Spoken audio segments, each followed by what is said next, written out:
बोकारो जिले के हरला थाना अंतर्गत एक बार फिर बोकारो स्टील प्लांट से निकलने वाले ऐश को लेकर दो गुट अपने वर्चस्व कायम करने को लेकर महुआर के ऐश पौंड में आमने सामने की जंग में उतरने को तैयार हो गए हैं। हम दो गुट की बात कहें तो उसमें एक गुट रघुनाथ महतो का है तो दूसरा गुट राजू दुबे का है। यह दोनों व्यक्ति अपने अपने गुटों के सुप्रीमो हैं।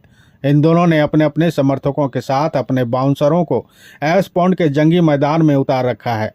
इसी क्रम में ऐश पौंड में राजू दुबे के समर्थकों के द्वारा राजेश सिंह के नेतृत्व में प्रभावी विस्थापित मोर्चा के बैनर तले पूर्व आदेश को लेकर ऐश पौंड में लगे कंपनियों में रोजगार की मांग को लेकर अनिश्चितकालीन धरना का कार्यक्रम किया, जिसका रघुनाथ महतो गुट के लोगों ने विरोध किया और हालात आपसी रंजिश की ओर इशारा कर रही थी।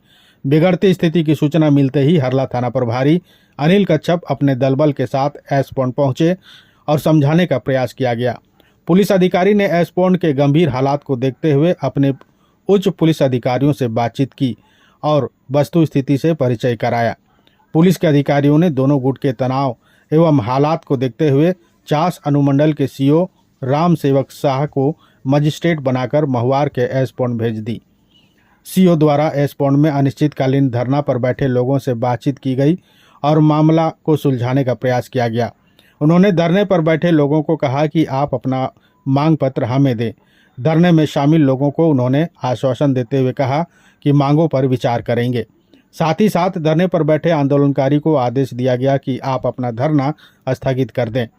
तब जाकर धरने पर बैठे आंदोलनकारी के अध्यक्ष राजेश सिंह ने अपने सहयोग साथियों के साथ धरना को स्थगित किया।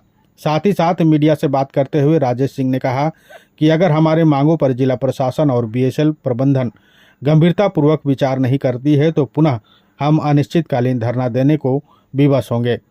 वर्तमान समय में पुलिस के अधिकारियों एवं मजिस्ट्रेट के प्रयास से धरना को खत्म किया गया, लेकिन ऐश पौंड में वर्चस्व कायम करने को लेकर अंदरूनी रूप से दोनों गुट अपने जीत पर अड़े हुए हैं और ऐश पौंड का इलाका कभी भी खूनी जंग का मैदान बन सकता है।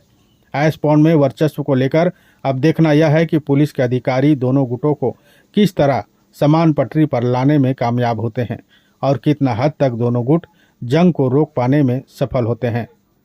कुछ हैं सामाजिक असामाजिक तत्व जो हैं तो पी पा के दारू पी पा के हो हल्ला कर रहे हैं, क्योंकि उन लोग पहले से ही ग्रामीणों को धमकाने, डराने, मारने, पीटने का काम कर रहे हैं। इसलिए ग्रामीण वाला जो है डरे हुए हैं।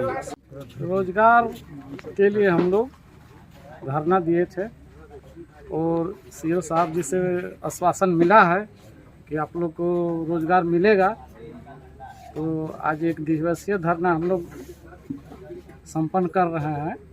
अगर हमारी मांगों को अनदेखा किया गया, अगर नहीं पूरा हुआ तो फिर से हम लोग धरना देंगे। मुख्य मांगे क्या है? मुख्य मांगे हैं, देखिए जितना अभी बहुत बेरोजगारी छाया हुआ है विस्थापित क्षेत्र में, ठीक है ना।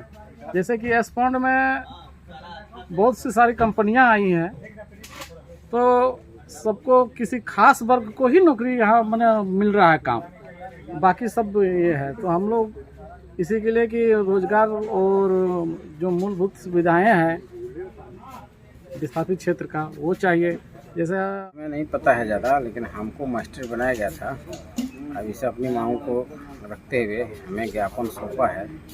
अब ज्ञापन जो है हम उच्च अधिकारियों के पास पहुंचा देंगे, इसकी मांग से अवगत करा देंगे। ये दो गुटों का विवाद को लेकर आप कितना जागरूक हैं? आप क्या सोचते हैं? हम कहेंगे कि विवाद नहीं होना चाहिए, जो विधि सम्मत है वो करे। उसके लिए थाना प्रभारी महोदय है। क्या मांग कर रहे हैं सर? मांग मूलभूत सुविधा की मांग कर रहे हैं। मूलभूत सुविधा जो है उसका मांग किया गया है। अब हम लोग उसको देखते हैं, आगे बढ़ाते हैं।